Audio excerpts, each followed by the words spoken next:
he's filming one of the movies on the Gold Coast here.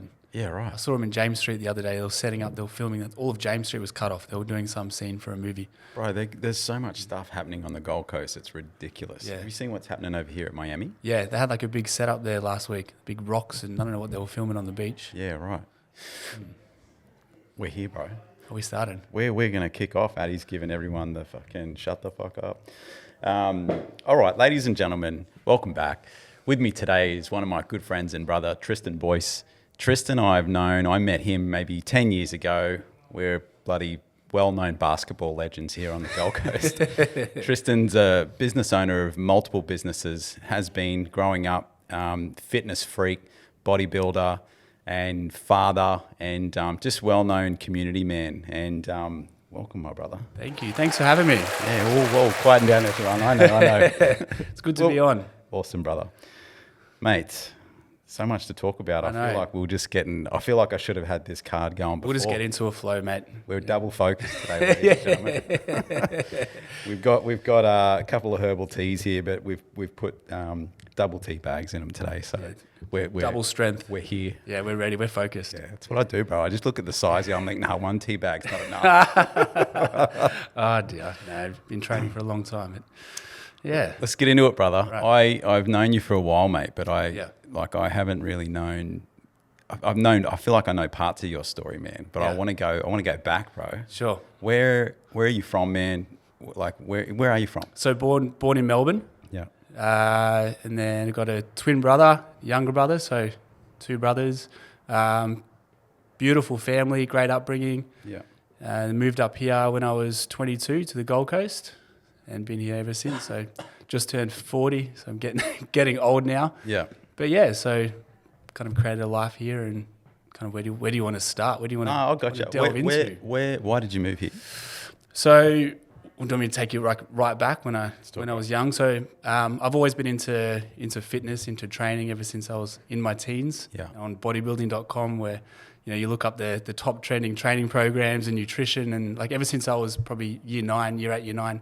You go through that kind of, whether it's a body dysmorphia, I don't know what it is. When you're a teenager, you want to look like Arnie, you want to be big. And so I've always been into that ever since I was young, and got like these plastic weight sets from Kmart. Me and my brother would train a few days a week at home with these 10 kilo plastic dumbbells. And I was always into training ever since I was young. I don't know why. It made me feel good, and I've kind of instilled those values and discipline right until now. Were you into sport too? I played basketball, even though I'm short. I say the same shit. Ever since I was young, ever since I was, I think 6 years old. It was a different game back then. You didn't have to be tall. Yeah, and I played footy as well. Yeah. I stopped when I was about 17.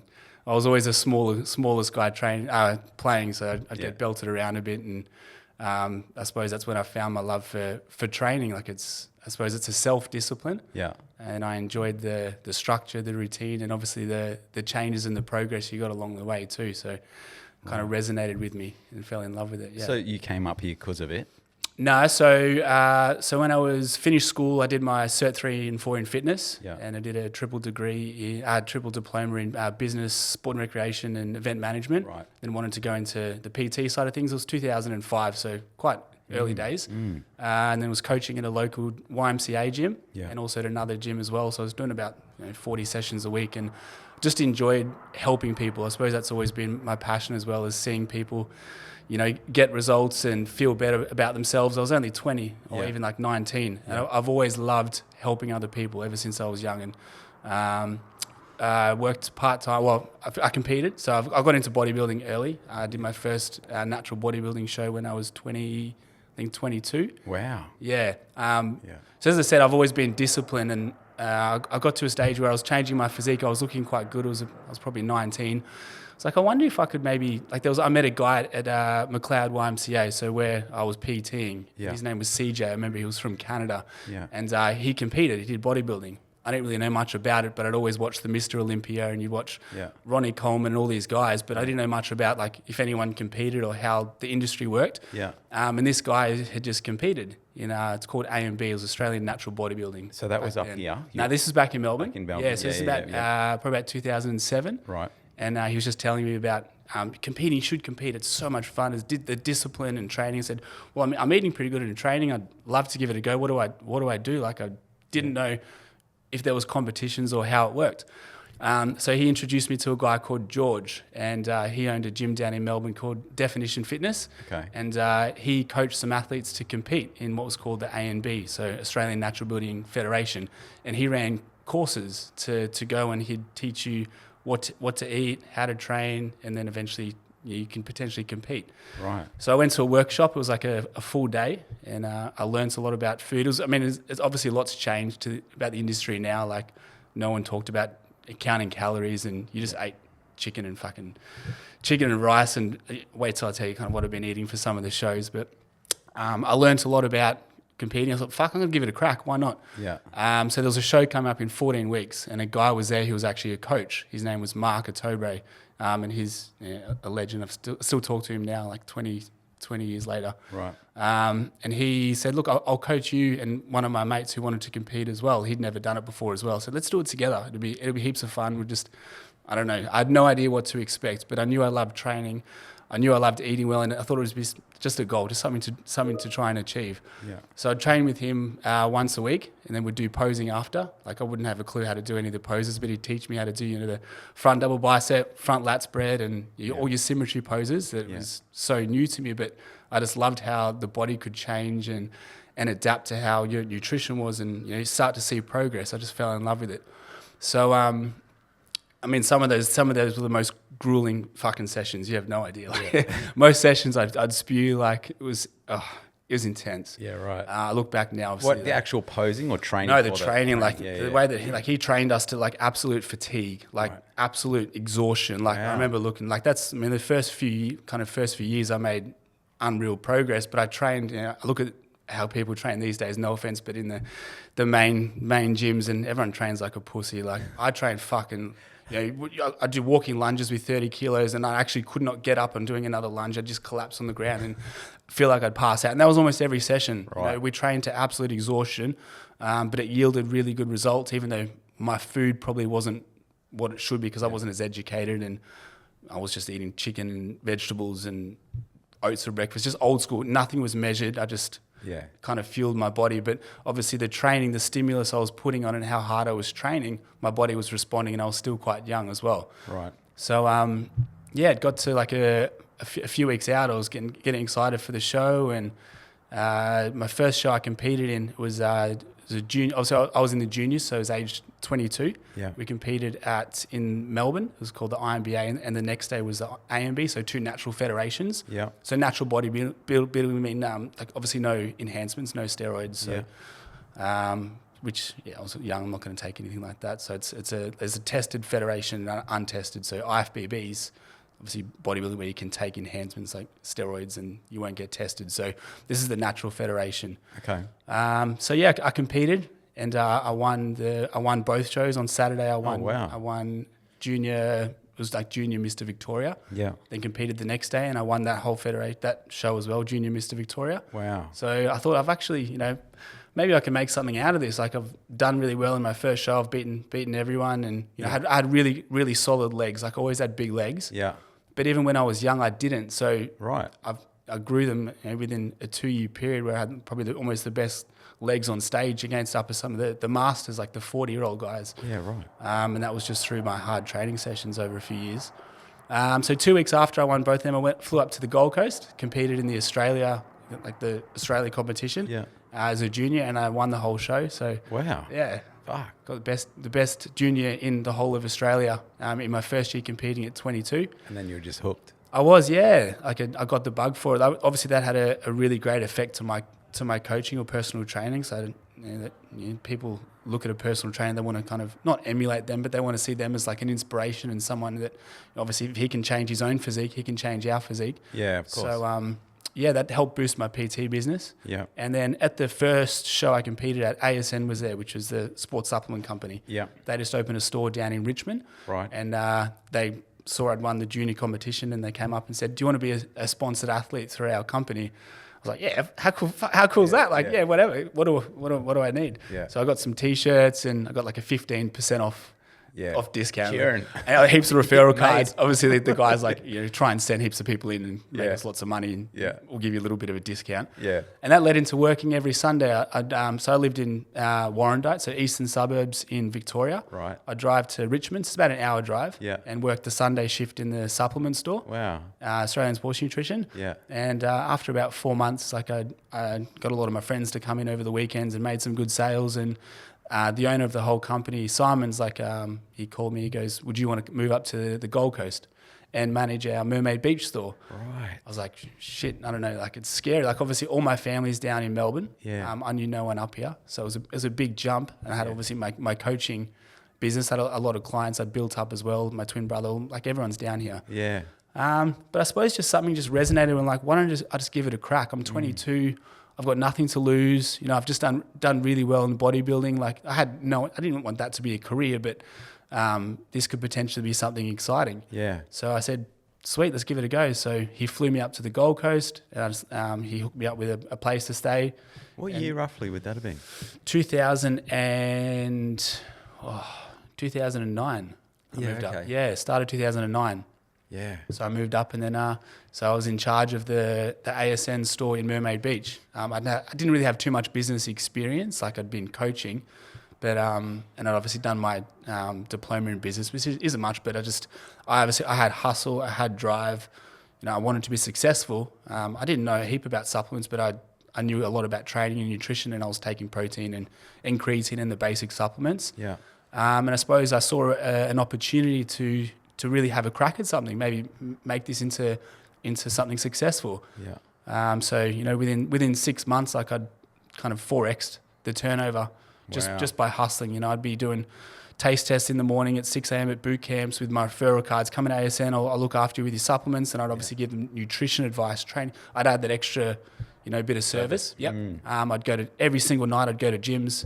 After I'd finish at 6, I'd go do taste testings and meet all the personal trainers. I'd be on Facebook looking up all the groups to try and get people to come in store to help them. Like obviously give them the supplements, but then also want to give them the advice with the training, nutrition and all that as well. So that's awesome, man. And then after, it's probably about a year and a half there, the store was doing really well, but I wanted more. I was like, I'm getting paid my wage. It's okay, but it's not enough, but I need more. I can see I can make a difference within the industry in general.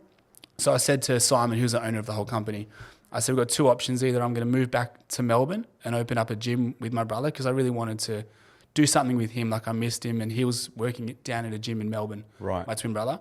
I was going to, did your twin brother, was he on the journey with you in bodybuilding? Yeah, so I'll get to that. Yeah. So I said, either you fly him up to the Gold Coast and you meet him, and me and my brother are going to open up an ASN store, or I'm going to leave. I'm going to fly back to Melbourne, and I'm going to open a gym down there. Like I'm going to do my own thing. Yep. I respect either way, obviously. And he goes, yep, fly him up. Let's do it. Right. So he flew my brother up. We had Fuku in Broadbeach. Which is like, Fuku. Mate, that was that was our regular. In the Oracle? Yeah. The Oracle? Yeah. No. Is it the Oracle? Yeah. No, it was the old, whatever the old dingy arcade was. In Broadbeach there. Yeah. We'd go every week. $10. So good. And it's like double chicken, double rice. Yeah. It's probably $30 now with inflation. But yeah, flew him up and had a really good conversation. And Simon was like, yep, let's do it. Like, let's find a location. Yeah, right. And we'll do it. So we were looking around kind of the Robina area. Yes. That was the Robina Town Centre had just kind of been developed. This is about 2010. Yes. And the area there's still a lot of development to go, but it was starting to thrive. Yeah. The ASN had a store in Mermaid and Southport. So there was only the two stores. So obviously further down south made sense to open up a store. And I'd obviously built up quite a big network and a big community in Mermaid. So I knew when I went down to Robina, I'd have a really good following that would come down, and the store would be able to start on a pretty good kind of foundation, absolutely. Yeah. So, we're looking at locations, and we found a spot in the Rocket Building in Robina on Laver Drive there. I remember it. Yeah. You've been down there? Yeah. So it was, it's about 100 square meters, it's weird, like looking back now, like the decisions I made, there's no way I'd make those decisions now in business. Yeah. Like, cause I didn't really understand like what's a good price for rent. Like, I don't know, it was $100,000 a year for rent, which is really expensive back then. Yeah. It's $1,000 a square meter. A very big 100 square meters. Was it? Yeah. Yeah. Okay.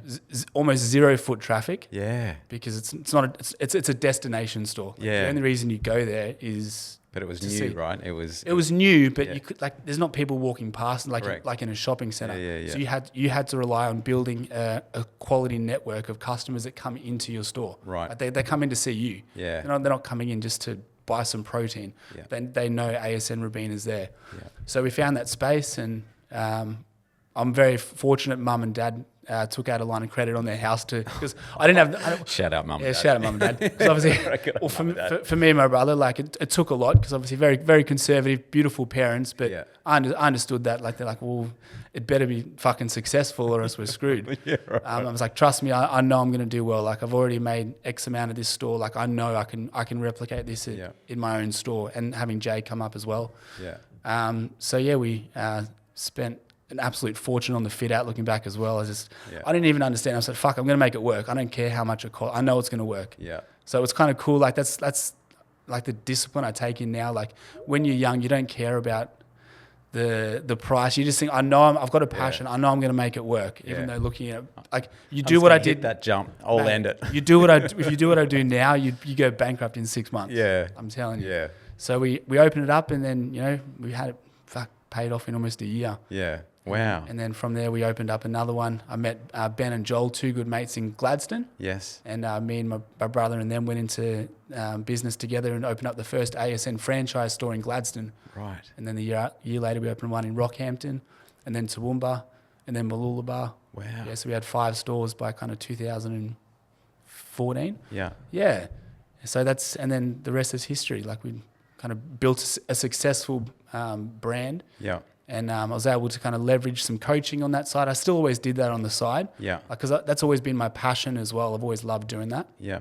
And kind of created a home on the Gold Coast. That's from the business side. So Wow. kind of set a good foundation within the company. Yeah. And having my brother do it as well was unreal. Yeah. Like we're very fortunate to have that. We were in business for 10 years together. Never fought. Like got along really well. Like could have, you hear a lot of families going into business together and it doesn't end too well. Yeah. So, we had a really great relationship, and it was beautiful to see us together build something really, quite large, really. It's something of your legacy now. It is, like yeah. To look back on and tell this story. Absolutely. The ASN, they say the ASN Rabina days. Yeah. So. Yeah.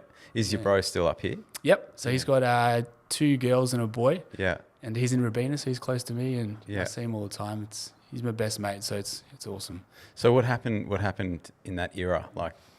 So what happened? So that's the ASN. Because when I met you, that's what you were doing, right? Yes. Yep. So I had the store for about 10 years. Yeah. And then, I was in the industry from 2008. So it was around almost a 12-year period. So the last kind of couple of years, I just got a bit over it. Like, you're in the industry for so long, what's kind of next? Like I felt like I've achieved what I kind of wanted within that industry, within that space.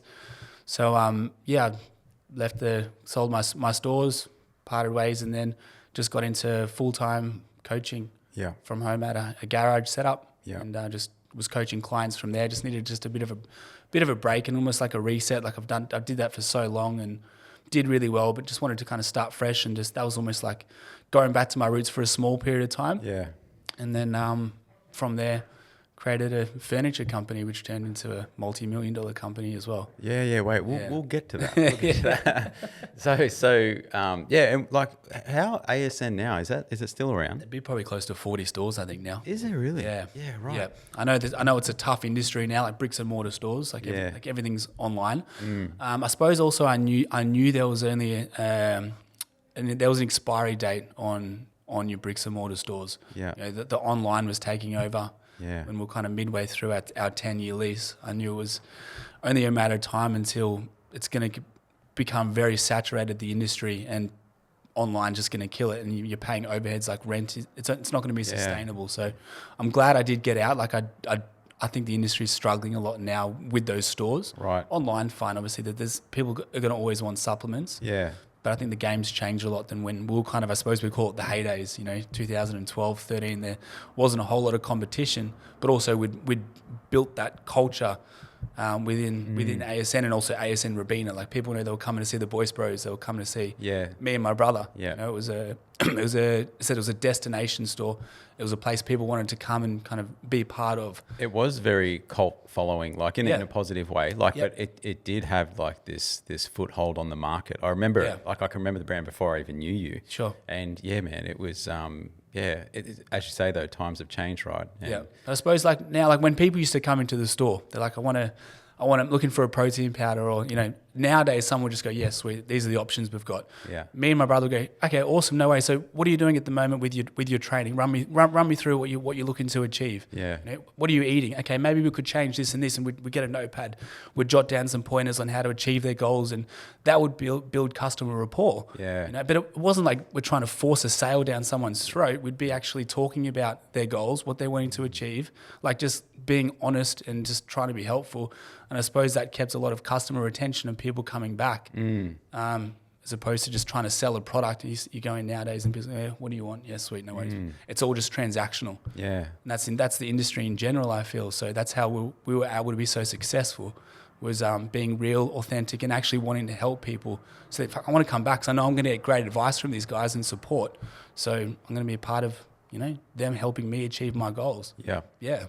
Yeah, bro. You don't see that nowadays much. No. I feel, just that honest, good quality advice and just good conversation. It's gone out the window. Yeah, yeah. But, And do you then, agree? well, Leone usually buys the supplements. If we're looking at context of that this could space. be any store or any. I mean, it seems like customer service is hard to find these days. Good customer service, and if I see it, I feel like I've got to say that's great customer service, because you don't see it often now. Well, I would even say like product knowledge. Like, how good is it when you walk Sure. in somewhere and someone fucking knows their shit? Yes. Like, as opposed to being like someone that works in retail that's just there to work a Sunday. Yep. But if you've got someone who is like just passionate and they just fucking... Yeah, it rolls off the tongue like it's natural. You just like, holy shit, I didn't know there was like that many levels to this shit. And it's just like, so I like that. When I go back into a store sometimes just to get like a protein bar around, I'm hearing them serve customers and I just cringe. I'm like, it's really good energy. Just take it. Yeah. Like, oh my God. Like, Yeah. There's just not the same information, but the passion. And for me, the supplement store wasn't about actually selling the supplements. Yeah. That was a byproduct of it. Yeah. It was about actually giving the advice to the customer to then help them, and then you can maybe take this protein or to help with what you're trying to achieve. Yeah. As opposed to just take this protein here and it'll help. Like, not actually like incorporating that as part of their whole lifestyle. Yeah. I hear you, bro. Yeah. I hear you. So it's a different approach, but it worked. I mean, Yeah. it's genuine caring for someone. Definitely, man. Bro, and then so P&R styling, like that's tell me about that. So like so me and I'm recently separated, but me and Carmel, she's not ex-wife, but we started the company 2021. Yeah. Camille just wanted a pot for home, so we went down to a local nursery and found all these big pots, and she just had like a light bulb moment and asked the guy there, do you wholesale these? Like, these are really cool, like potentially I might be able to sell a fair few of them. He's like, yeah, you can negotiate a price, and these big like 2 meter pots, they were huge and heavy. Yeah. He said, yeah, we'll give you this deal, and we bought kind of 4 or 5, and every few weeks we'd go back and buy a heap of them. She'd spend a lot of time sanding them and then painting them and selling them on Marketplace. And she'd buy florals, and that's kind of how it started on Marketplace, just selling, I suppose, pots. She'd just spend a lot of time to decorate them, and that's where the vision started. And then from there, I obviously used my business knowledge on how to expand, like kind of what's next. We found like a local supplier in Brisbane where they got a lot of stuff from Indonesia. Started selling like some little counter stools, little pots and vases and wooden bowls, and that kind of led to having a little like a... All online? No, just Marketplace. Just Facebook Marketplace. Okay. Right. And it was at our end room downstairs, like there was like a little mini showroom. Yeah. So people would just come, we'd get a fair few people every week come and view and just pay cash or transfer. And eventually it was doing relatively well. We're like, okay, what's the next stage to potentially scale this business? Like, I was still enjoying coaching, but obviously that passion for business, I wanted, and I understood, like Camille really, she had a passion for design and loved products, and I loved business and building. So it kind of worked really well. So we found this supplier in Brisbane, started getting a bit more products, some vases. And then the next step was finding a supplier overseas. Okay, how can we cut the middleman out and just go directly to whether it be China or Vietnam or Indonesia? The first supplier was in Indonesia. I just did a lot of market research and found them and started getting some 20-foot containers of some urns it started with, then some chairs. We had three. We started with one storage container in a storage, like a little 6x4 shed in Burleigh, and then eventually led to 2 and then 3. So we had 3 little storage sheds. We'd get a container. It'd come in. Obviously, the containers come on a big truck, and where the shed was, the truck couldn't reverse up because it was too steep. So we'd actually have to go down, hand unload everything, walk it up, put it into the storage shed and back. Oh, man. So I remember, like, some days on a Saturday, we had our two girls then. Customer would come to pick up like a 60-kilo coffee table, and they'd be stacked 6 high all the way back in like this little garage, and I'd be climbing over the top trying to grab this heavy coffee table to lift it all the way over. It took like 10 minutes, 20 minutes sometimes, and then put it in the back of the car and go. And that's kind of how it kind of started to get a bit bigger. From there, we had those spaces for about a year, and then we're like, we need to grow, we need a larger space. So we got a 100 square metre warehouse in Rothcote Court in Burleigh Heads. So that was the next kind of big kind of stepping stone for P&R. We got proper shelving in there, and then we started getting 20-foot containers in, and the container would actually be able to get dropped on the ground, which is a lot easier. That stage will probably one 20-foot container every maybe 6 to 8 weeks. We'd unload it, go in, same thing. Like it was, we'd built a small little website by then. Like it wasn't great, but it was enough to start. Some people you'd be able to purchase on there. And customers would come in over the weekend to come and view. There was no operating hours. It was just same thing by either Facebook Marketplace or we weren't running ads then. They'd just be ordered online because they'd find us on Marketplace and then come pick up the stock. So it was still really early stages, but we had our setup. It was nothing flash, like concrete floors, no signage. But that was obviously the next stage. We stayed there for probably about a year. Then we outgrew it already, so we needed to find a bigger space. So we're looking around and we found a warehouse in Currumbin, down Currumbin Waters. It was 230 square metres, so it was a bit over double. So it was a good size. It was only slightly higher in rent, but it's going to give us space to increase our ordering capacity. So we set that up and we started ordering 40-foot containers. So we just started jumping into obviously slightly larger orders. That'd be probably one every 6 weeks. Obviously started scaling. This is probably about year 2, year 3 in the business. And then a year after, we took over the warehouse next door to that. So we had a 100 square metre warehouse and a 230. So we had a lot more space and just continued to order. And then met you guys. We got Bleo on board. Like I had a meeting with Luke. I remember it was about 3 years ago. And I said, mate, like we're doing really well. Like obviously everything's just still organic. And obviously I've known Luke and you boys for a long time. I said, any chance, like, do I run ads? Like we didn't really know what to do. Because we'd never entered that space. Everything was built organically from there. And we had a meeting and then got you guys on board and scaled pretty quickly once we started reinvesting that money back into paid quality marketing. So we had those 2 warehouses for about 2 years. This is about year 3. We'd probably 100x every year. Easy. Wow. Oh, sorry, 10x. 10x. 10x, 100x would be huge. With 10x. Wow. Easy. So cool. And then we bought a warehouse in Burleigh Heads January last year, so about a year and a half ago. 700 square metre warehouse, so huge. This was like the dream. Like it's Burleigh Heads, like blue chip location, huge space, and then we're probably ordering a 40 high cube container every week. Wow. As of this last year and this year. We've got some big collaborations with Grayer and do a lot of work with Koloshi and all the interior designers and developers and stylists and regular customers. And, it scaled pretty quick. And I was handling a lot of the back end, the logistics, the supply chain that I'd kind of learned little bits through ASN, but a lot of it was not really winging it, but it was just same thing like with ASN. It was a passion to grow a business and learning along the way. There was a lot of fuck ups along the way. We've had whole containers that had to get quarantined because potentially there was some insects in there. This was around in December, like a few years ago. So it had to stay at the port of Brisbane And the biosecurity officer, because it was Christmas time, they had no one to check it. So for it was almost a 6-week period, the containers stayed at Brisbane Port, $300 a day we were copping in charges. Man. And we ended up copping, I think, a $16,000 bill for port charges just while they're waiting for a quarantine officer to check.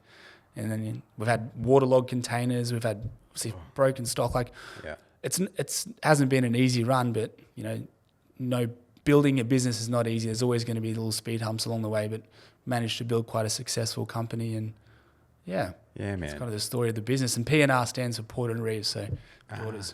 Yeah, right. Okay, it's 2 girls. Mm-hmm. Yeah, are they twins? No, they look like twins. They do look. So like Porter's 7. Right. Reeves, she's almost 6, so they may as well be twins. Reeves tall, so she's almost the same height as Porter. Right. Yeah. Yeah, no, I often think that every time. I'm just like, and I don't think I've ever asked you that. A lot of people mistaken for twins because they're pretty much the same height. Yeah. Yeah. Does your brother have twins? No, so it's crazy. So his eldest, Willow, she's 6 months older than Porter. Yeah. And then his second, Cora, she's 4 months older than Reeves. So we both had 2 girls almost the same age. Wow. So whether that's twins, I don't know, but it's, kind of a coincidence. That's cool. Yeah, but they're like best friends. What's your biggest takeaway? What's your biggest learning experience from, say, P&R? Yep. That's a tough question. Resilience, would be the big one because you have so many setbacks. What do you mean? Resilience is only... I thought you said Brazilians. No. I've just made up a word, mate. Like, what is Brazilian? I thought you said Brazilians, and I'm just like... So this is a new word. Yeah, resilience. right. No, resilience, because... Right. In business, like, you get knocked down a lot. Like, dealing in the furniture industry is tough because every day you've got, whether it's refunds or complaints or shipping delays or same thing, like I said, quarantine issues. No matter what, every single day there's a problem. Yeah. You've got to be able to overcome that, realizing that there's a bigger picture. Like, a lot of people can just dwell in that shit and just give up. This is all too fucking hard. I'd rather just go work for someone. Yeah. It's just much easier. I've got no stress. Yeah. I just get my paycheck every week. So to own a business, you've got to be fucking resilient. Yeah, man. You have to be. Like, it's man. hard. Like, as in trying to juggle owning a business with kids. Yeah. Because the buck stops with you, so you've got to work around the clock. Like, there's times where you feel guilty because I give my kids everything, like my presence, but there's times where you've got to answer that customer, or this could be a big sale and the kids are like, you've got to do it sometimes. Yeah. But I've always managed to kind of work it around so I can still always be present with my kids. I'm very fortunate for that, with obviously owning my own business, being able to work around them and not be the dad that leaves at 6 and gets home at 6 and doesn't get to see them. Yeah, man. I hear you. That is a challenge. It's something I've tried to pride myself on growing up, especially like with business, with the young family, and just being there when you're there. Yeah, and because they notice that. Yeah, the kids want you to be present. Yeah, man.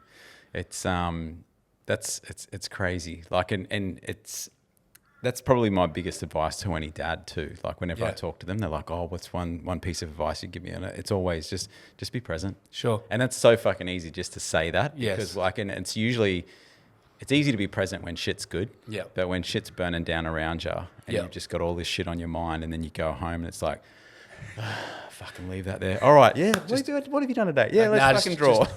Just chuck on some telly and zone out. Oh, but like, the kids, like, all they want is just your attention. Yeah. The amount of times they go, "Dad, can you just draw?" Yeah, yeah, that's right. That's all they want, and you think they want everything else, and you're busting your ass off to buy this and have this and do this and go on holidays, and literally they just want you to sit with them and fucking just listen to them. They just want your presence. That's it. Yeah, man.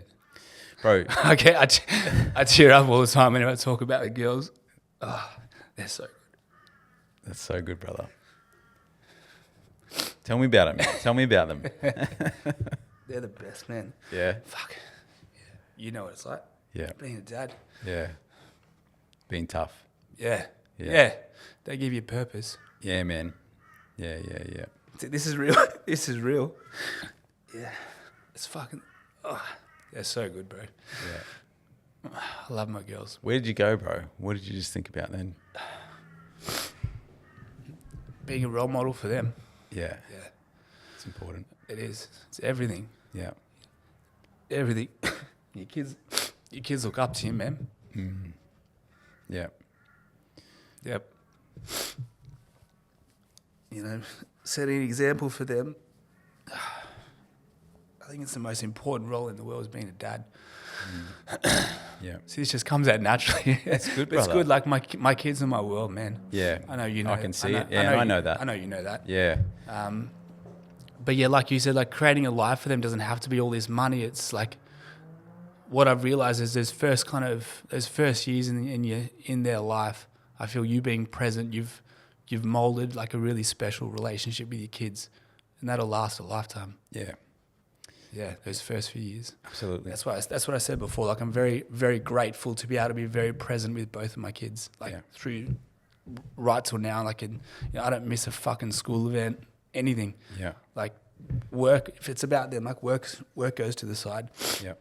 They come first with everything. Like but they know that. Like it's beautiful seeing that they look at dad for like a rock, is the safety net, like their comfort. Yeah. It's very important. Like Why do you think that resonates with you so deep? Is that what you felt from your folks, that they really gave you that? Yeah, I suppose like I've always been really close with mum, like as in, like same with my dad, but dad's never really showed much emotion, I suppose, like old school mentality. He was always there. We always did a lot of like camping trips and really good family orientated stuff. Yeah. But I never really learned kind of much about kind of male emotions and how to deal with that, how to handle that. Like dad never really got taught that, I suppose, from his dad. So it was never really passed on to me to kind of understand emotions. And now I've got two girls, obviously daughters, like it's all emotion. Yeah. So trying to understand that and navigate that, I was never really taught how to handle my feelings or be in touch with my feelings ever. Yeah. So don't know, maybe I suppose now having girls, like it's helped me get in touch with my emotion inside, maybe. Yeah. That's so cool, man. Yeah, I suppose like I've never really delved back into that to kind of why I do get so kind of choked up when I talk about them. But I suppose like I was never taught that emotional intelligence when I was young. Okay. So maybe my daughters have taught me. Yeah, possibly. Yeah, bro. Like they've got big hearts, man. Yeah. Yeah. Yeah. I suppose, yeah. But so as you see, whenever I talk about them, I just, because they're my world, man. Yeah. They really are. Yeah. And you're the same with your kids, I know. Yeah. So good, brother. Yeah. How's that tea, bro? That double focus. I'm double focused. Had a little tear, mate, but I'm focused and I'm back in. I'm fucking revved again. Yeah. So being a dad's fucking everything. Yeah. You know, you can't fake emotions. You know. Yeah. You know, I mean that, like being someone they can look up to. You know, it means everything to me. And hopefully, when I'm older, I can set a legacy for them to you know, be respectful and just be a good, loving person. And I know, like, their teachers always say, like, your girls are such beautiful girls. Like, Yeah. it means you've done a good job. Yeah. Yeah. You know? It really does. Yeah. Bro, and then is this, let's go into this mission that you're on now, with Missing Rep. Yeah, so let's talk about so I've just finishing up with the furniture company, obviously just been going through a separation, so pretty tough time, but we're civil, the kids are our everything, and obviously I've been doing a lot of thinking about what do I get into next. Like, I've created multiple successful multi-million-dollar businesses. What do I do next? Like, so I'll kind of delve back into when I had the ASN stores. So me and my brother started it's called the Boyce. My last name's Boyce. So the Boyce Bros Transformation. Yep. We had nutrition and training programs, and we'd sell it to just to the average kind of guy looking to get fit, looking to get healthy. It was just basically like some nutrition guidelines and a training program, and you know, we sold probably 20 or 30,000. So we did really, really, really well. It's probably about 2012. We knew, obviously, we looked really good. We both competed. Yeah. We had the image, but looking back at that, I didn't really have the emotional intelligence. So dads are signing up. They've got 2 kids. Look, I'm just struggling for time. Like, I'm trying to get these results. Like, what should I do? I'm just like, just fucking follow the food. Just do it, Just mate. do it. You'd be sweet. Like, it's fine, because I had business, but I didn't have the same responsibility I did now. Yeah. So now looking back at that, like what I've got now, the experience I've had with relationships, being a dad, my business experience, I've got a lot more to offer. So I thought, I want to get back into the space. I've always loved health and fitness. I love training, love looking after myself, and loved helping people. Like, that's always been a passion for me. But now I suppose there's a deeper purpose behind that. And that's to help men go through. Well, I've been through hard times, and now I've come through that now. But I see a lot of other men going through similar things, whether it be a divorce or they're just struggling. That mid-30s, 40s, like you feel like you've lost yourself, like you've lost your 20s. You don't feel like as fit or as healthy. And I suppose I want to create a safe space for men to come to and feel like they can let their walls down, they can be themselves, and they can just fucking talk about anything. They can just, fuck, I had such a hard day. I'm really struggling, like with whatever it may be, like my wife or my kids. I'm just feeling run down, but I feel like the first part for a man to look at themselves in the mirror and to make a change is they need connection and they need support from another man, I believe. It's helped me a lot, like going through a separation, having a close group of mates around me that I can call or they call me to keep me accountable. It's helped me get through some really hard times. And also training, like for the mental. It's been a huge part for me to get through this stage and find, like, kind of reinvent myself again. So I want to pass that on to other men with a deeper purpose. So the company name being The Missing Rep, obviously having a deeper purpose. So there's always something that potentially may be missing as to why you're not getting to your goals. And it's not just the exterior, the superficial, the looks on the outside. There's something deeper to potentially maybe stopping you from getting to what you want to go to. And I feel a lot of that comes down to the lack of connection and support from another man. So I want to create a community or a safe place where men can talk to other men about what they're going through, what they're struggling with, but then offer solutions like, this is how you should be training to help, nutrition. And then obviously eventually I want some, other people to come on board, like whether it be like a psychologist and other people like within the company, but just starting off from the broad level of being a place that they can come to and just talk about what they're going through, how they're struggling, and then obviously offering services that I'm good at, that I've done for so long, to help with their mental health, which in turn will help with physical health, and everything just stems from there. Better energy. For me, it's being a better fucking dad. Right. That's a big thing. Yeah. I love that, bro. Fuck, it is. Yeah. No, I'm training for, like, the last 3 months has been the best fucking training I've done in 10 years. Okay. Training 5 days a week. Like, my food's better. Just before this podcast, I was sitting at home. I was just doing a bit of work and just getting a little bit tired, so I chucked my headphones on, chucked some Above and Beyond, which is like dance. It's my favorite music. It's like electronic chill out. Takes me back to when I was young training. Chucked my headphones on and just went for a walk down Nobbies for an hour.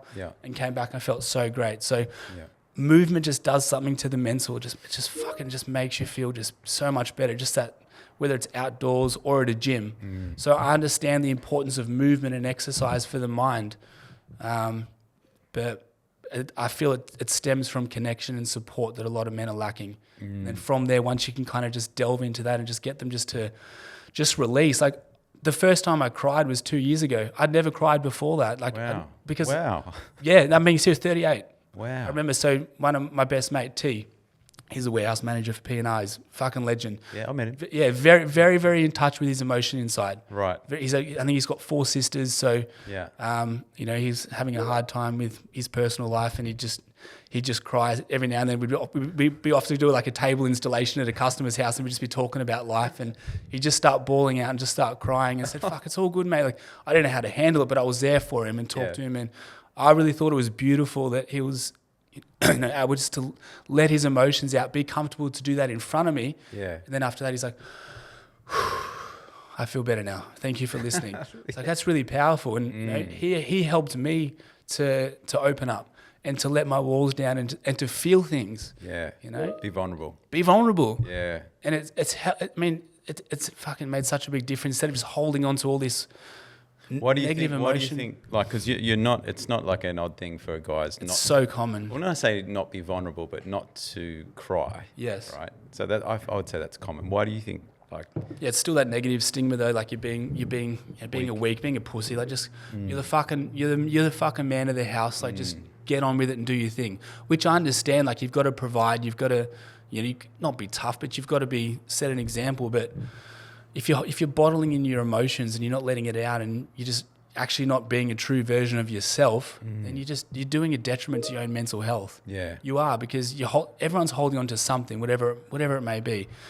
But for me, just being able to just kind of just express how I'm feeling, and he taught me that, like that it's okay to do that. And it was only 2 years ago. Wow. So, and I just cried before. That's natural, but it's a good feeling because it lets out real emotion instead of holding on to this fucking, I don't even know, like just wannabe version of yourself. Yeah. Yeah. And I've only just learned that. Right. That's cool. And maybe that's me going through some struggle and some hard times as well. Yeah. Has kind of made me To more push you to that potentially. place. Yeah, exactly. You got to go through hard times maybe to see the light at the end of the tunnel, and to maybe, I don't know, experience things for yourself. And I was guarded a lot, I suppose, when I was younger with my emotions. As I told you, I had a really great supportive family, but I was never really in touch with my emotions inside. Yeah. So it's very powerful. That's like a test of the times too, though. Like I think we've all sort of, our parents come from a different generation. Their parents came from and harder generations, right? And so then I couldn't imagine that they'd just express themselves and cry like the guys back in those days. I still couldn't imagine my dad crying. Yeah. Maybe it's just, I don't know if it's stubborn or it's just that it's just instilled in him from the older generations. But like you said, I feel like there's not a shift, but people are more aware of it. Yeah. Definitely, which is great. Yeah. But I feel so much more empowered being able to just let go of my emotions and like you said, not be ashamed of it that I'm fucking crying. Like my girls have seen me cry before. Yeah. But they're like, "You're right, Dad." I said, but no, so sometimes I actually just cry like happy cry. Yeah. Just because I'm so proud of them. I Yeah. said, no, Bubby, this is just happy tears. She says, "Oh, Daddy." Like, yeah. And this Porter said this, it was a few months ago. She goes, "Dad," she goes, "this is the most beautiful thing ever." She goes, "Who do you love more? Do you love me and Reeve more or yourself?" I said, you girls, you're my everything. You do everything for me. Like, I love you both so much. She goes, "That's wrong, Dad. You've got to love yourself more before us, so then you can love us even more." Yeah. I just paused and said, fuck, it's so true. Yeah. But that's a testament to what I've been doing the last few months is allowing time for myself. Yeah. I go to a little soak session every week, which I never really did anything for myself. I was stuck in this, I don't know, I suppose we just go through different stages in our life. Utility. Yeah. Just go. Yeah. Me and you, we shot hoops last week. Yeah. It was fucking great with your son. Yeah, that was rad. It was great. But that stuff there, like, it's like you almost forget to be, not a kid again, but just to put yourself first in those stages. And now I'm starting to do that again. I'm a better father. I'm more motivated. I'm more energetic. But maybe I had to go through those hard times where I did lose myself for a period of time to realize kind of how life really should be. Like I shouldn't feel guilty if I want to do something, that's going to help me to then help be a better dad for the kids as well. It's not being selfish. It's putting yourself first to be a better dad for your kids. Yeah. How do you think you catch yourself though? Because I feel like when you have an obsessive nature about something, like training, business or whatever, it is like you just fucking go at it. Yeah. How do you catch yourself? And as you go, right? You said resilience, right? Yeah. And I agree 100% in business. Yeah. So part of being resilient, it's like all these fucking challenges, problems, and you just like ching, ching, ching, fucking bounce them off you. And it's like, they can't fucking hurt me. It's all right. I'm going to find a solution to that problem. Yep.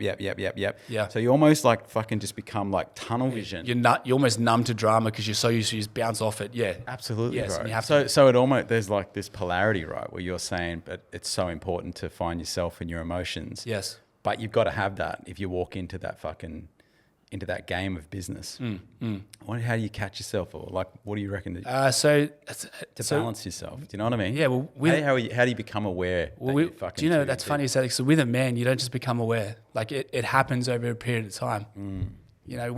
We couple, not we, but in general, like men will absorb a lot of shit. And just deal with it, and then the next day happens, we'll cop whatever it may be from our partner or fucking mate, and we just absorb it and just fucking move on. Yeah. But then that compounds over a period of time. For me, I just hit a point where I'm like, fuck, I've had enough. But it can take years of whatever it may be that's affecting you. And females are better at kind of voicing it or catching up with their friends and talking about their problems and getting it off their chest, whereas we'll just internalize it. But over a period of time, it becomes so much where I just fucking can't handle it anymore. And for me, I had a few of those moments. I'm like, I've got to fucking change. I've got to do something. And so it's never, for men. It's never actually. I believe it's never actually one moment.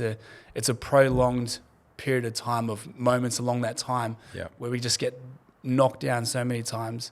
When you finally hit a point where you're like, well, you're either done or fucking it can end pretty bad, which happens a lot. Yeah, it does. You either pull yourself out of it, Yeah. or you continue down that spiral. Yeah. And I pulled out of it and thankful for it. I'm in a great headspace now, as you can tell. Fucking A, bro. Good on you. Yeah.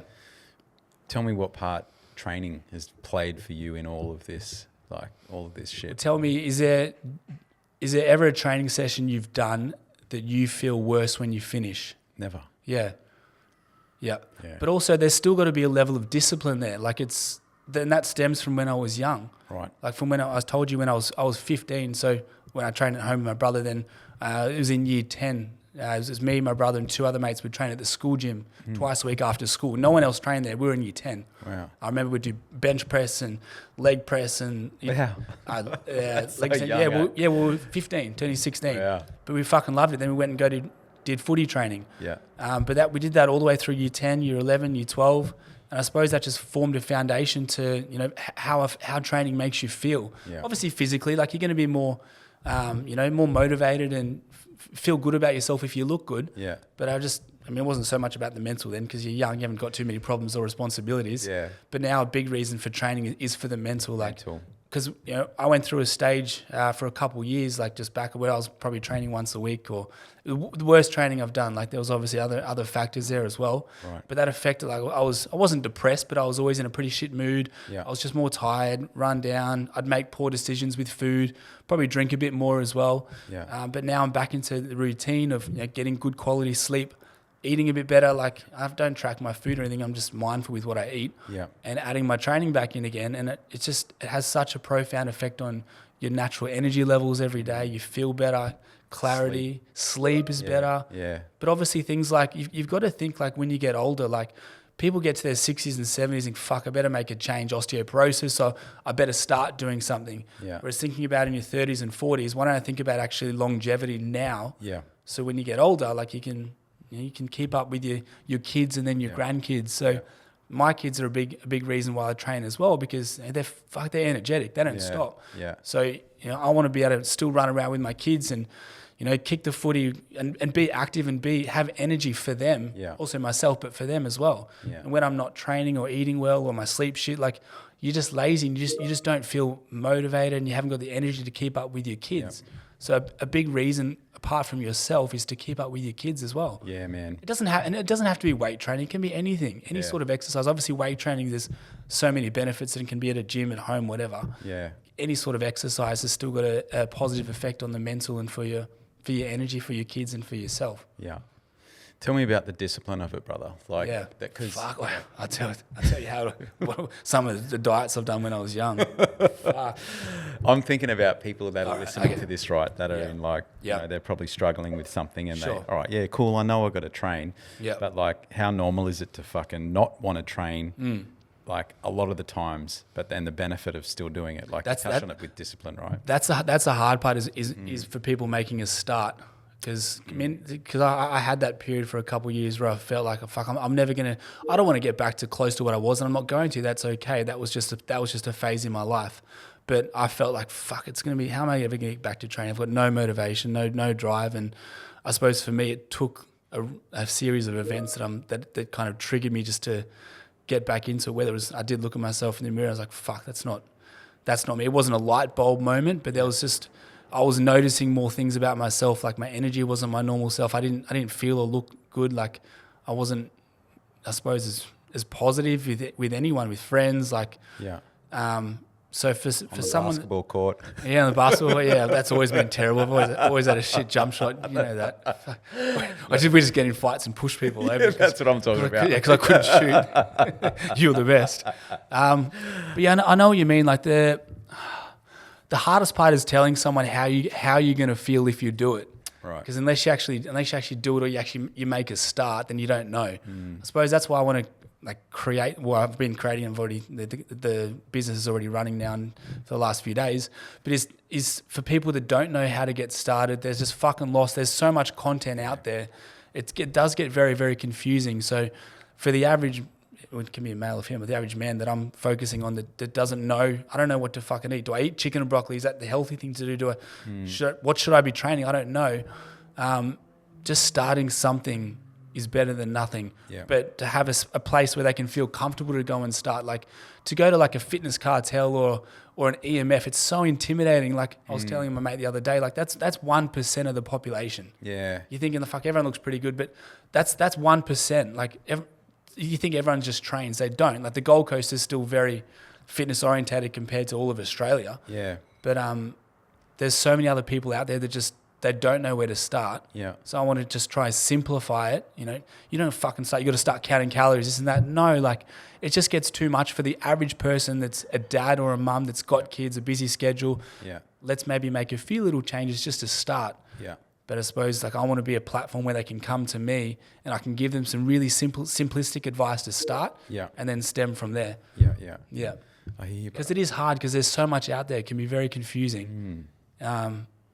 Yeah, it can get really overwhelmed with information. And now there's Chat GTP and Claude, so you can get whatever you want. But still, like, I feel like relating to someone that's been there, that's done it, that understands it, and actually talking to a person versus a fucking AI agent, thinking they're going to help, which you'll get all the information, but that doesn't mean you're going to do the action. Yeah.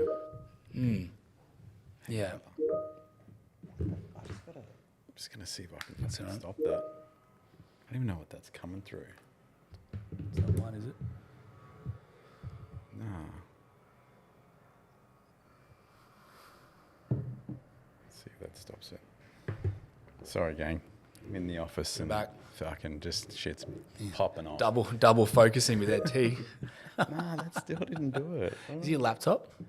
Nah, that's. It's not this. It must be the TV. Let's see. I turned it off. Anyhow. Ghosts. We're thinking about that the other day, me and Addie. We left the microphone on and we're going, like overnight. And then he's like, we should fucking tell the girls that. Like, we should put something in the mic. Like this. They believe all that shit. Play so many jokes on them. Yeah. Nah, man. And so missing rep, my brother. That's where it's at, eh? Yeah. So I've created the website. I've got the training programs all ready to go. So it's really, really easy to navigate. So there's basically 3 different phases. So there's a rebuild phase. Yeah. So people that are just kind of just starting back. It's really simple to follow. It's got all the exercise tutorials. Yeah. And then there's the empower. It's like the next stage up of training. And then there's the prevail. So rep. So rebuild, empower, prevail. So reps. That's kind of the rep. Right. That's like the rep in the missing rep. Gotcha. So I'm just started really simple, just a simple platform, quality training, really affordable price, just to get some guys in a community. Yeah. My goal eventually is in the next kind of 6 months is to have a facility. Right. Like I'd love my own facility where I've got the gym set up. There might be like a recovery area, maybe a psychologist, a hormonal specialist, a nutritionist, and then running whether it be classes or like small sessions for men. So it's for men. Yeah. Breath work, just a safe place for men to come and help with their mental health and put themselves first. Yeah. That's my vision. Well, yeah. Bro, this like out of the Leone and I, like my mum was like a hippie, bro. Yeah. But my friends always say this shit to me now, like, bro, your mum was way ahead of her time, mate. Yeah. Like we were fucking like just the shit we were taking when we were young, bro, and we're just putting on teaspoons and jamming in our mouth. Yeah. I look back on it, I think, wow, that was probably right. It was amazing. Yeah. And as I've sort of gotten older, I think because I had so much of that when I was younger, I moved away from it. I still stayed, fit and healthy, but I just sort of didn't find it interesting, whereas my wife is just like right into that shit. Sure. And we talk about it now, like you see there's a couple of brands where it's where I go with this is that I think we all don't get like blood tests and things enough to sort of see like how you're actually fucking going and what do you really need. And, the whole thing with the GP today, like I really just think it's a crock of shit. Yeah, like, it is. You go to the GP and they just they'll sit there and they'll go, okay, they'll Google or they'll fucking chat GPT something. I'll go, here you go and take that. Yeah. And fuck, like little questions are asked and they're happy just to write a script real quick. Yeah. But I feel like the narrative now, like you talk to so many people and they're like, nah, I don't even go to them anymore. Don't do that anymore. Don't do that. And when there's someone that's doing something a little bit different, they're like, oh yeah, fuck, I'll try that. Yeah. But I really do think like you hear, what is it? 99.9% of all diseases can be prevented with early detection. But it's like, that's like starting to like look at, you know, doing things now and getting, you know, like blood tests and all those types of things now. Yeah. But like, you sort of made me go there when you said like hormones, because the age that we're at, Tony always talks about now, she thinks she's in perimenopause. Yes. And she's really trying to understand her hormones better. And fucking so am I. Yeah. But, Well, we all are. Darling. We all are, mate. Yeah. Jesus. But bro, I definitely see, man, like space for that. Like, it's like the evolution of a gym. Yeah. You know what I mean? Like, well, there's, you know, peptides is just everywhere at the moment. yeah, You know, it really is. Tell me about it. Talk to me about Peptides. Well, peptides. Well, tell me about, because I don't. So peptides is this type of amino, and there's obviously a heap of different types of them. So they just kind of increase the activity of what it's already doing. Right. So you can take different ones to, you know, suppress your appetite and help with your gut lining, help with inflammation and recovery and growth hormone secretion. And, you know, it's very grey area at the moment just because it's, you know, it's not regulated by the government. So peptides are an amino acid. Amino acids. Yeah, that your body's got this is kind of just increasing the activity of how it does it. So you're kind of just amplifying something that your body's already producing. So it's not a synthetic. Right. It's not synthetic. It's not synthetic like taking like a testosterone supplement or something like that. So, but it's a very grey area just because they'll say they haven't done enough studies on it. Whereas obviously, the COVID jab, they did bugger all time, then everyone had to take it. So, but as soon as the government doesn't get their little piece of the pie, and then it'll be regulated very soon. Where does it come from if it's not? Lots from China. But like if it's not synthetic, that's an amino. It's amino, like a powdered compound. Oh right. A lot of it gets manufactured in China. Right. So it's all in powder form, and you inject backwater into it, and then you just inject it into your subcutaneous. Right. So like your midsection. Right. Yeah, but there's a lot of different ones that have different kind of roles with what they do, and been some great feedback from people taking them. Yeah. So there's 8 amino acids? Am I right? 8 or 9, I think. Yeah. Yeah. Okay. But there's so many different peptide compounds. Right. Like you can China, like there's so many suppliers over there. It's ridiculous. But I mean, you know, 1 in 2 are getting seized at customs because they're trying to stamp down on it because, like you said, they're not getting a cut in it. So I can guarantee within the next like 6 months it'll be fully regulated, and you'll have to go to a doctor or a hormonal specialist to get a script. Yeah. So the government makes their cut. Yeah. They don't want to miss out on it. And we've had, so at Leo marketing company, we've had people that are setting up businesses that are like a sales, like a boiler room for doctors, qualified doctors to prescribe it. So they advertise, these are the ailments. If you have these, we can help. Have an appointment with the doctor, and then boom, they just fucking must be just prescribing it. Like you can get them for like $10-15 a vial over in China. Right. People are selling for $150-200. So there's money to be made. Yeah. Yeah. But it's just not highly regulated. Yeah. But the government will they'll take their shares soon, I'm sure. So everyone's probably still trying to just get it in as quick as they can before. Has it always been around? Has it always been? Remember the Essendon Bombers got done with peptides like 10 or 15 years ago, the team. So they've been around for a long time. I suppose now they're just getting, I don't know, I suppose more publicity. Everyone's hearing about it. So, I mean, it's not like anything that's rounds. Relatively new. Yeah. Yeah. Okay. Cool. Yeah. I mean, there's been, I know a lot of people that take them and they said it's great. But same thing, like peptides aren't going to be what's going to solve your problem. Correct. It's like the 1%. Yeah. If you're eating like shit, you're not even training, you're taking peptides, what's the point? Like it's not going to do what you want it to do. Yeah. I think that's what a lot of people are missing, is getting the fundamentals right first of all before they even look at taking anything else like that. You know, young kids jumping on testosterone at the age of 20, where first of all their natural testosterone hasn't even peaked. I couldn't imagine that. And so that obviously prohibits or stops their natural testosterone. Yeah, and at that age, like I get it if you're like, you're like my age and you're 40 and your testosterone's dropped a bit and you want to, you know, you've got your blood work done and your testosterone comes back low and you want to take some TRT, so some testosterone, you know, hormone replacement therapy, just to boost your levels to help, you know, whatever it be, like your sleep, your recovery, your sex drive, you know, all that stuff. And it's definitely beneficial, but young kids that are taking it and actually, you know, preventing their natural testosterone production, infertility, all these things it can do. I don't know how prevalent it is. I'm sure it is in the young bodybuilding scene. Like, it seems everyone's trying to get to their goal a lot faster without actually getting the fundamentals in place. I suppose that's why for me, like before, like I take a little bit of testosterone, like I'm 40 now, and I get my bloods done every year. I make sure my parameters are fine. My blood pressure done every week. Yeah. Cardiogram every year. Get my prostate checked. So all those markers have to be right. Otherwise, you're just kind of flying blind. You've got to make sure you're still accountable to your health markers. But like things like it keeps your estrogen levels low, so you feel good, you feel energized. And I'm not saying everyone has to take it, but it helps me with my performance, my recovery, and I'm making sure all the other boxes are ticked. Yeah. For me, and I don't really do it so much to look a certain way. It's for my mental to feel good. My sleep, my recovery. But it's a personal choice. I'm not saying everyone has to take it, but it helps me. Yeah. But yeah. Yeah. No, it's.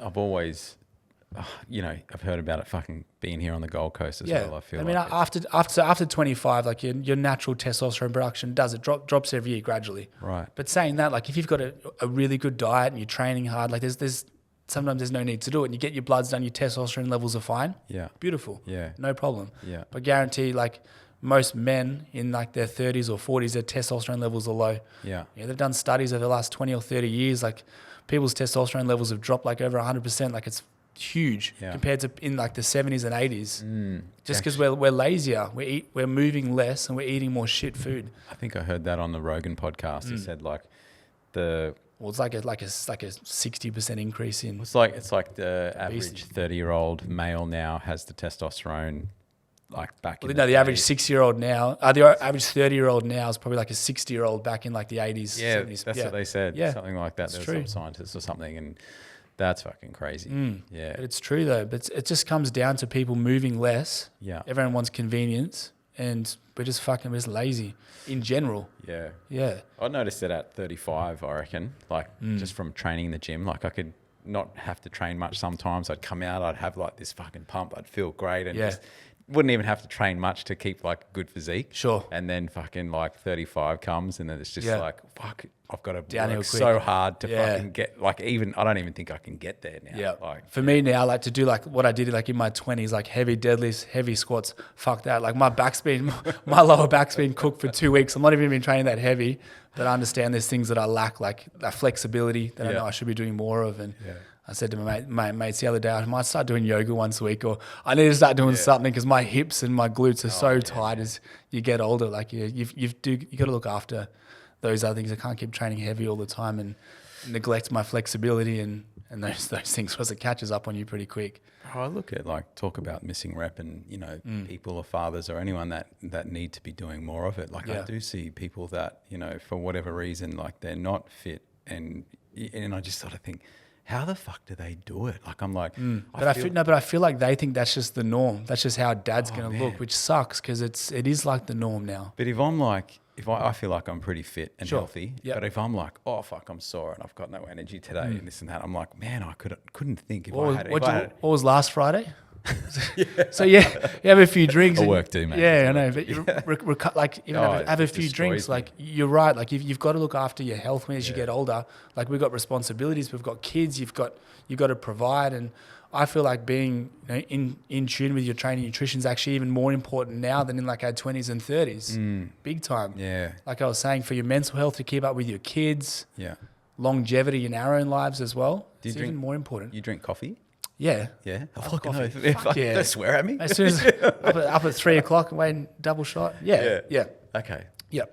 Right. Love coffee. Yeah. Pre-workout before I train. I'm like, I hear fucking like so many things about coffee. Caffeine's fine. Yeah, I hear that, but then it's like, oh no, it fucking does this and that. Oh, fuck me. Yeah. You can delve down anywhere if you want to. You can, Caffeine's fine. Yeah. If you're having 6 or 8 beers a night, different story. Yeah. But a couple shots of coffee, it's fine. Yeah. Helps your energy, your mood, your clarity. Yeah. Nothing wrong with it. It is. But obviously, if you're having like cappuccinos every day with sugar and you're worried why you're not losing weight, maybe you're getting extra calories through there that you've got to maybe look at. You're getting extra calories through liquid. But that's another topic. Fasting, brother. What's your stance on fasting? No, it's still like another wank trend as well. Like, I mean, some people do it, they enjoy it. Like, end of the day, if you're consuming X amount of calories in a day, it doesn't really matter too much when you have it. Yeah. Okay. So when I first was competing, there's always different myths, and everyone did this and this. Like you've got to do cardio on an empty stomach in the morning because you're going to burn more fat. Like you have to. That's You've right. got to have I remember that one. You got to have your L-carnitine because that helps transport fatty acids into the mitochondria, which use fat as fuel. You have to do that because you've got to burn body fat while you empty stomach. Yeah. But a lot of that's really, I think, bro science. Yeah. It's more like the daily consumption of calories within a day. Yeah. But some people, if they find like they're binging at night and they're not hungry in the morning, maybe it makes sense for them to like maybe wait until lunchtime and then consume most of their calories later on in the afternoon for their lifestyle, which is fine. Yeah. Or might work out spacing your meals better throughout the day works out better for someone else's schedule. It's kind of dependent on the individual. But I still believe getting like adequate protein, every 4 or 5 hours is going to be more beneficial than having, one large serving of protein. Yeah. For things like your digestion and your gut health. So obviously spacing it out a little bit is going to be smarter. But yeah, intermittent fasting, like you're just consuming your calories through a smaller window. Yeah. That's all really during the day. Like it's just kind of a bit of a bro science terminology. What's the secret to keeping or getting like a fucking shredded 6-pack, mate? Just asking for a mate. Well, as you hear all over the internet, everything calorie deficit. Is that it? It's just burning more calories than you're consuming. Right. But being consistent with that over a period of time. Yeah. Yeah. But do you really want a 6-pack? Can you be bothered? Like, as long as you look relatively all right. Yeah, bro. No, I'm just... I'm just asking for a friend. Just asking for a mate. He's right in front of me.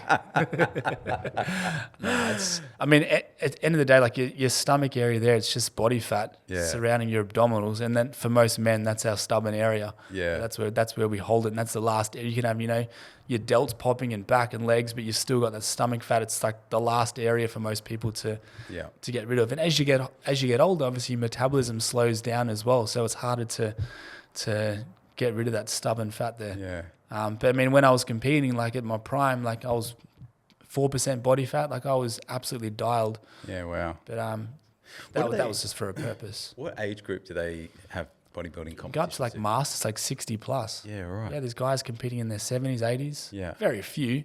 It's crazy. I saw I think you touched on it before when you made me think of it when it's like, don't wait till you're 50, 60, 70 to start training to get fit and things. And I saw this meme the other day. Like it was like, I think it was one of the ladies from the Golden Girls at 50 and then put it next to J-Lo at 50. Yeah. She's like, holy fuck. Yeah. And it's like the new age and era of information and exercise and training and stuff. Yeah. Like, Yeah. just like, holy shit. Yeah. Like, Well, like you said, like when you hit your 40s, like if you're not looking after yourself, you can go downhill pretty quick. yeah, man. If you're not looking after your health and Yeah. what you eat and your movement. Yeah. But like you said as well before, like how do these people that are overweight like not realize that they need to make a change? And sometimes it's harder than we think. Like it's not as easy as just fucking get moving. Come on, you've been fucking lazy. Yeah. It's not sometimes that there's like I was saying with the missing rep, there's a deeper purpose. Maybe we need to connect with them and understand maybe what's stopping them from achieving what they want to achieve. Like something they might not actually even understand themselves that's preventing them from even making a start, whatever that may be, childhood, I don't know. Yeah. But everyone goes through hard times, but there comes a time, maybe it might be a serious health condition that they get. It's like, okay, now I've got to make a change. Yeah. But most people wait for something drastic like that for them to actually do something about it, which is sometimes it can be too late. I resonate what you say with like connecting first. Yeah. Yeah. Like, because I do honestly think like it's funny, man. I was thinking the other day, if I had to go back to my 20-year-old self, and I'll ask you this question. Yeah. Like, what advice would you give yourself? Yeah. And environment is, I think, probably the most important thing, right? Yeah. The people that are around you and the people you feel comfortable opening up to and being vulnerable with first. And because I feel like, the discipline part, to try and get to that, it might be easy for us to just say, just be fucking disciplined and just do it. Just get up and train every morning. But the step before that, it's like, who are you around to encourage you or listen to you and, you know, so definitely resonate with that. And It does. But I remember when I was training for my first competition when I was 20 down at Focus Gym in Bulleen, so in Melbourne. Yeah. We'd train, like I'd do a lot of my PTs, and then I'd be like 7 o'clock at night, and there was a group of about 15 or 20 of us, of a lot of guys finishing work, and the boys. And it was fucking great. I'd get my music on, and it was just such a great vibe there. Everyone would train hard, support each other, spot each other. It was so great. Yeah. And that was a big part of like me, you know, enjoying and loving training, was being a part of a group of guys all training together. We did it every night for like, you know, 4 nights a week for about a year. And that was some of my best training sessions. It was just a group of us just lifting iron, supporting each other, having a laugh. And I was 20 then. Yeah. So the same things should apply now, but they don't. You don't see that kind of camaraderie, and groups together. Like when I train at Fitness Cartel, like I'm enjoying training there, but it's hard to get a high out of anyone. Like everyone's in their own zone, which is fine. But I miss those old days where I had a group of mates, but all training together, motivating each other. It doesn't matter if you're 30 kilos overweight. Like you join in together and you support each other, and it's so uplifting. But you don't see that as much anymore. But that's what guys need. We need other men around us to help lift each other up, supportive. And that's what's going to help them get started and continue on their journey by being part of a support, a network of other guys that, whether they have similar problems, but they can help each other and just talk and just fucking lift some weights. You don't see that much anymore. But when I was 20, that was a huge thing for me. There was guys in their 30s and 40s, and they were almost like role models for me as well, or just a bunch of lads lifting and having a laugh. It made a huge effect on my training and kind of my progress as well. But it's not. Sounds almost like what you sort of want to create now as well. That's what I was getting at. Yeah, it is. Yeah, it 100% is, because I can see there's a lack of that, mate. Yeah, I don't know anywhere like that where there's. I mean, I'm sure there's places around they do whatever outdoor workouts and little communities and that, which is great. You know, I want to create my own place and a safe space for guys to come and just fucking have a laugh, have a lift, and put themselves first for a couple of hours. Yeah. So they can be better in all other aspects of life. Because so many men are lacking that. Yeah. So many. Just talking to other blokes. Every bloke has a story. Everyone has a story. But, you know... Bro, that's why I'm doing this, bro. Yeah. Well, females, they're good at connecting. Like, you know, I walk down Nobby's. I love my little strip along there. And there's groups of 3 and 4 females, which is like... And they're all chatting and that. And they're emotional creatures. They're good at talking about their troubles or their life or this or that. And...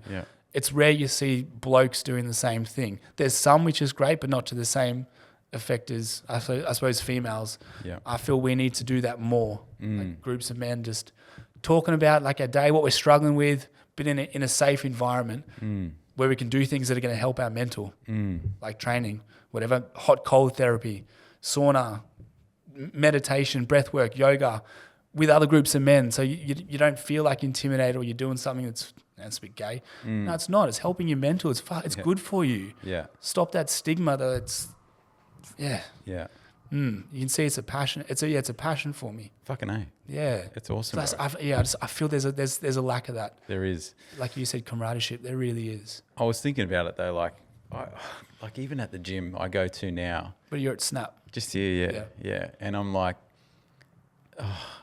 I remember, I think I was at another gym before, and I got to know everyone, and you know, and love it. That was cool, but also it would take me to do a workout.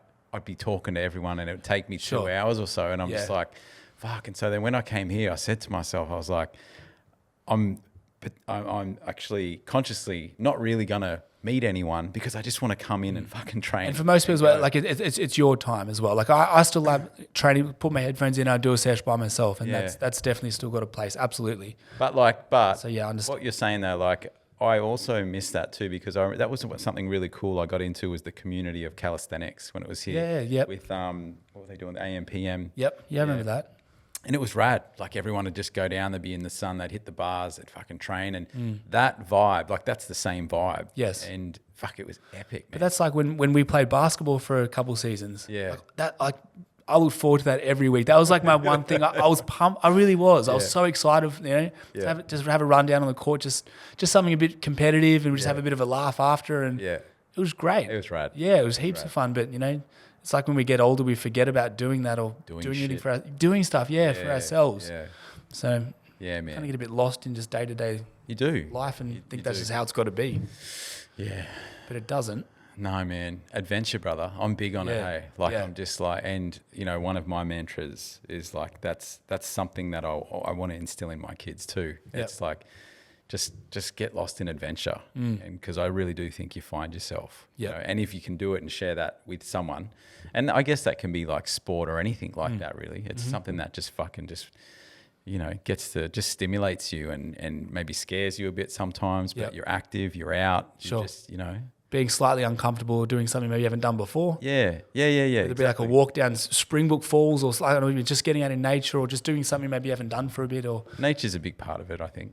Big time. Yeah. Big time. Yeah. Like I said, like I told you before, I was just inside, just watching the Socceroos play. Yeah. It was half time. Like before our podcast. How are they going? It was 0-0. Fucking had a bet on it too. And it was losing, whatever. Right. We'll have a look. Yeah. I'll bring that up. Bring it up. But yeah, I thought I'm just gonna chuck the head, like I told you, chuck the head and just go walk along, beach, the wind. Yeah. And I felt something it just does something to you. I felt so good after it. Just getting that fresh air, going outdoors and moving the body. Yeah. Yeah. Like I don't know, like you said, I don't know people like they work and they just sit at home all day, like, and you just must get stuck in this vicious cycle of just depression, no energy, shit sleep, eating terrible. And I suppose people get caught in that for so long, they think there's no way out. Like, they don't know. You can see how easy, like even as you're saying it now, I'm sitting here thinking, fuck, I'm in the office a lot lately. And I often say that to Leonie, I'm like, I fucking should just get out and go for a half-hour walk. Sure. Go for a fucking swim. The beach is what, 300 meters from here? Just go for a swim. Go train. Yes. And I'm like, fuck, even just talking to you now. That's what I'm getting better at, but that's what I didn't do for so long. Right. Probably fucking 8 years. Right. I didn't. I had kids. I lost myself. There's no excuse. But now I look back at that and I'm like, I'm never going to do that again. Yeah. So I was telling you before, I go to soak once a week, just me. Yeah. Hour and a half, do my hot cold therapy, sauna. Yeah. I'm starting to do things for me again, and I feel I'm a good present dad, but I'm more positive within myself, so I'm able to handle like the girls' emotions better and be more present with them. Yeah. It's so important to do those little things for you, and you can get so caught up in work but just take a half hour and you just go jump in the ocean. After you'll be like, fuck, I feel so much better. Then you'll be more productive for the rest of the day. Yeah. Yeah. I'll send you a photo, mate, next week. Down the beach. Jump in, film yourself jumping in the water.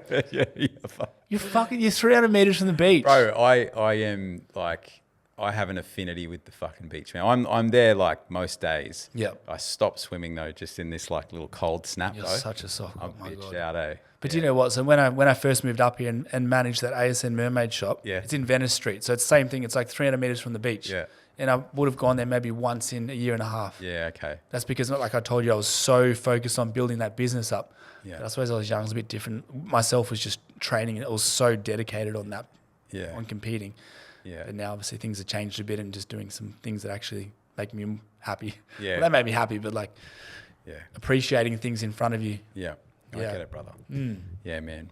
No, I don't worry, man. I'm there, bro, at that beach. It's just my cycle, I would train in the morning. Yeah. And then after training, I'd go for a swim. Beautiful. And so it'd be about 6 a.m. Yep. But fuck, it's cold at the moment. But yeah, in summer, there's nothing better, because it's light at 4:30, 5 o'clock, you're good to go. You know what the best thing is? I tell Leonie this shit all the time. Like, when the surf's clean and you dive under a wave and you see the sun, like the sun rays shining. Like an epiphany. No, they're like shining through and like you're under this clear water, boom, you come up, the ocean, there's that sunlight, you're just like, fuck. Yeah. Like, the best things in life are free. Yeah, right. I think about it all the time when I jump in the ocean. I'm like, how's this free? Like, you do. Like, these are things you forget. Like that. I'll fucking tax it soon, bro, in Australia, mate. I'll fucking charge you something. Wouldn't surprise me, bro. They fucking will, mate. We live in a pretty good part of Australia. You live fucking 10 kilometers to the ocean, mate. There's an extra fucking tax. Yeah. Oh man. Yeah. But yeah, you're so right. Anyhow. You take those things for granted sometimes. Yeah, bro. We're very lucky.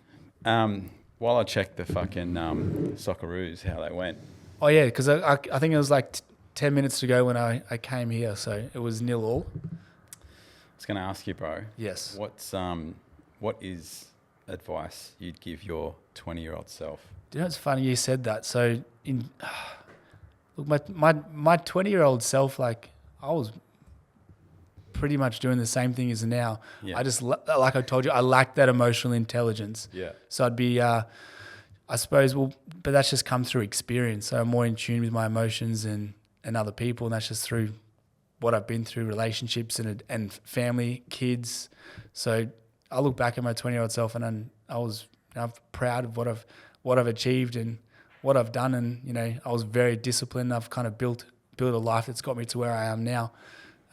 Just probably maybe didn't have as many experiences. I wish I maybe had travelled a little bit more. I think that's everyone's brother. Because both my twin brother and younger brother both did a year exchange after school. They travelled all around the world, and I wish I maybe did that. As soon as I finished school, I did my triple diploma and Cert 3 and 4 in fitness and studies, and then was competing, then moved up here. So I never really took maybe like 6 to 12 months gap year and just did travel. Yeah. Maybe would have liked to do that. Yeah. But yeah, I don't regret anything. I suppose I've just learnt different things along the way. In terms of competing, like I've had so many fuck ups with what I did, food and training. Just lucky, like my discipline and just training, I was able just to change. But like if I understood what I did now, like when I was younger, I would have been 10 times better. Yeah. Knowing that now, but that's just education along the way. That's it, eh? Yeah. So, yeah. Have a guess what the score is? 1-0 Australia up. No, draw. Fucking nil all, bro. Oh, pathetic. What? This is what? I had a bet on Australia to win too. This is the thing with soccer. Football. Do you know what annoys me? Is they 0-0. Yeah, that, but they get touched and they fucking roll like 10 times like someone's punched them in the face. Bro. So I don't know why they just don't stop that. Like why they think it's fine for them just to act. I know, man. I don't know. But you look at even the soft. NBA now too, right? Yeah, soft. Like, everyone's flopping. fuck, bro. Yeah. Like that's just you look at Did you see yesterday some of the trades? LaMelo Ball to Minnesota. Oh, I didn't see it. Yeah. To Minnesota. Yeah, Minnesota. Right. Yeah. And Giannis to Miami. Giannis. Ooh. Yeah, to Miami with Bam. Ooh. Oh, with Bam. Yeah. Wow. Yeah. I think they traded Tyler Hero, I think. Okay. Yeah. Okay. He's going to Milwaukee. Yeah, right. Is LeBron still with Lakers? I thought he was retiring. Was he going to do another Is he? year? Oh, fuck if I know. Yeah, He's like 45. I think he's going to be like a he's grandfather or something. he's a testament to looking after your body. Oh. He spends millions on it. Obviously, he's got the money, but Yeah. he's a great family man. Yeah. Not that I know him personally. Seems like he's a pretty good Yeah, dad. it seems like he is. Yeah. Allegedly. Yeah. On social media. Yeah. Nah, that's cool, brother. That's what I don't get about soccer, though. I'm just like, fuck, man, all that for that. Like, Yeah. literally, like, For a 0-0. look at that fucking thing. Yeah. Like, Why'd you even bother playing? yeah. I know. And it's often 0-0 too. So who actually, I don't know soccer. Well, bro. no one won if it's 0-0. No, but like, so what happens? Like, if like, do you know what I mean? Who advances? The top two advance, and then I think like the third in like a couple of the groups advance. Only a couple of the third place. I don't know if we will now. What are we second? Looks like we might. Yeah, wow. I don't know. I never watch soccer unless it's maybe the World Cup, and I'm just up early while the kids are asleep, so I may as well watch a bit of soccer and do some work. Isn't it insane though? Just like the fellowship that it has, like, you know, that it is the world's game. Yeah. And they're just. Have you seen the Netherlands? Like the chant they do, they all row. They go ooh, ooh. They row like that, like Vikings. There's like 3,000 of them in the crowd, Really? all doing the same thing. It's wow. unreal. Wow. And the Scottish crowd, they're like the loudest. Like they're just insane. Makes us look like pussies. Like Yeah, bro. It's like a religion for them. Wow. Soccer, whatever they call it, football. Have you been watching much of the Run It? Yeah. Yeah. Brutal, eh? Do you know what I was watching yesterday? You know, is it Dan Hooker, the Aussie UFC fighter? So he started like the 1 minute scraps. Have you seen that in New Zealand? No. So actually, I've seen a lot of like just fucking backyard brawling. Yeah. So guy's got his hat, he draws out. There's like maybe a pool of like 20. They have gloves? UFC gloves. UFC. Like there's like 20 blokes. They're all like, it's in New Zealand, so there's big Maoris, like tatted up faces, like you wouldn't fuck with them. And he pulls out two, and then they fight for a minute, just go at it. Obviously, if one drops to the ground and he can't get back up in 3 seconds, they call it. But if he gets back up, then they go again. They're just hammering for a minute, and whoever wins, then he progresses through. It's like there's like heaps of them on YouTube, like an hour long.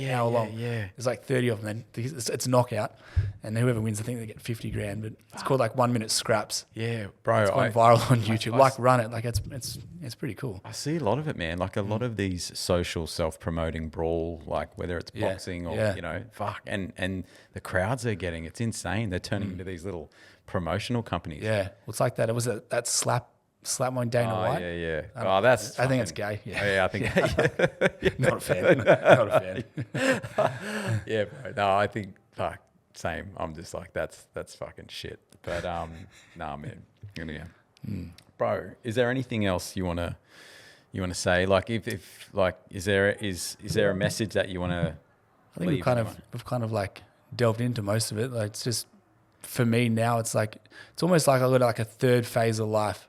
So phase one was competing, building the ASN stores and kind of a foundation for me. Phase two, like I've married, had kids, did that, and now it's like I'm almost entering like just turned 40, like the next stage of my life, and I feel like I've got a deeper purpose now and desire to help others with what I've been through, but also with my knowledge and experience within the industry as well, and trying to bring back something that's been lacking within the industry for quite a while, and that's connection and support, and then obviously offering everything else that's going to help get the results. So and it's going to be, the niche focus is men, and they don't have to be struggling or going through a hard time. It can just be a bloke that he looks all right, but he just wants to put on some muscle. It doesn't have to be going through this traumatic experience. I still want to be a vessel to help point them in the right direction. So that's my vision, is having this space. If it might be a year, but ideally in 6 months, I'd love to have it. I can see there's a lack and there's a need for something like that within the industry. A welcoming space for men to go and feel like they can just be themselves, they can be vulnerable, and they can put themselves first for a period of time, and just block out the noise, block out whatever the family, and just put themselves first to be better dads or just better people in society. Awesome, brother. Well, man, I'll be on that journey with you, bro. Beautiful, love it. We'll fucking get you back soon, man. And love to. Let you know how we're tracking. Yeah, we'll keep this going. Absolutely. Yeah? Love to. All right, bro. Awesome. Thank you for having me. You're a good man. You too, brother. Cheers, Thanks, mate. man. All right, gang. Catch up soon. See you soon. Thanks, Tristo. Awesome, man.